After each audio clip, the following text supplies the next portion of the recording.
Welcome to this tutorial on the design process of a helipad using Tekla Tedds, an essential tool basically for civil and structural engineers. I'll be walking you through the design process of the helipad using Tekla Tedds. Now, before we dive into the design process, let's briefly discuss the key considerations when designing a helipad.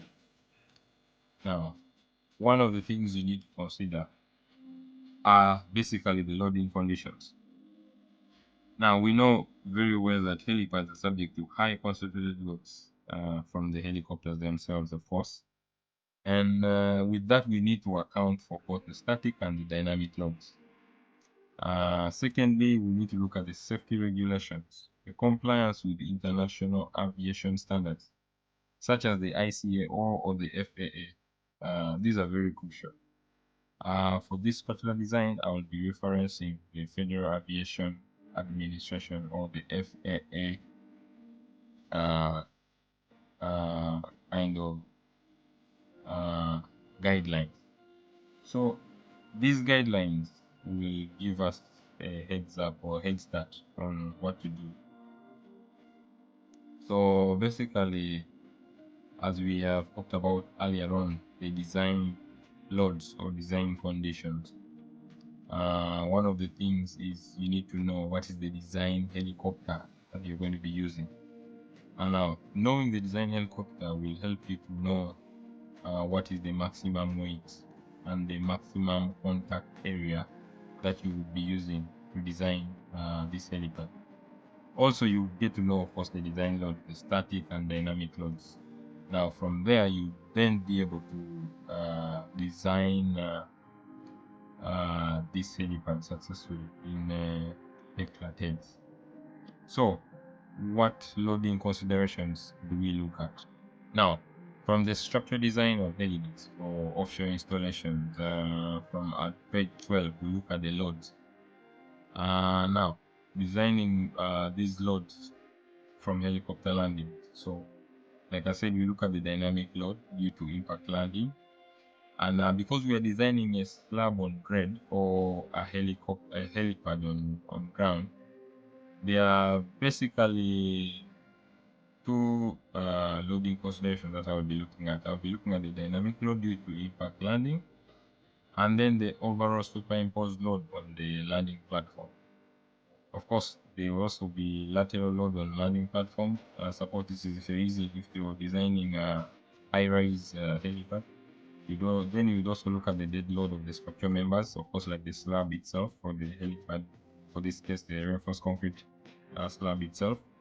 And then, of course, the wind loading. Also, if you're designing a high-rise helipad.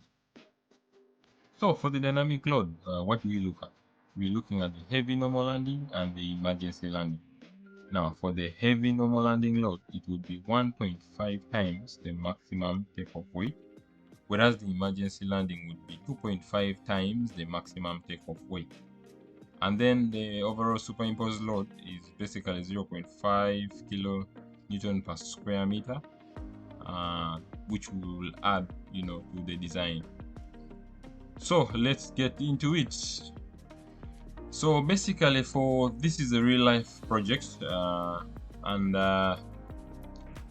in this project, the client's needs were basically 70 by 60 meter helipad, and the intended use, of course, was, and this is now our design helicopter. It is a MIL MI8 MTV1 helicopter, which has a maximum takeoff weight of 13 tons or 13,000 kilograms or 130 kilonewtons.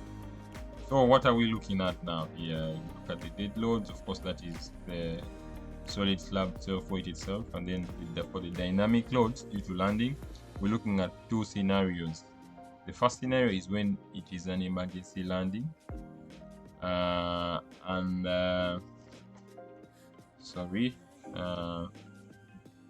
And then the second scenario is when it is a heavy normal landing. So if it is a heavy normal landing, it's 1.5 times the maximum takeoff weight, as we have seen. and the emergency landing is 2.5 times the maximum takeoff weight. And then the additional load due to personnel is 0.5 kilonewton per square meter, which will be applying as a UDL. Now here is the calculation, and now since I'll be using the worst case scenario, I'll be designing for the emergency landing load, which this is how we have derived it, because there are 3 tires, so divided by 3, so this is the load that we'll be applying on each tire. And now each tire's contact area is basically this, which is 200 by 200 millimeters. And then the 2 tires at the back have the carriage undercarriage way of 2.44 meters center to center.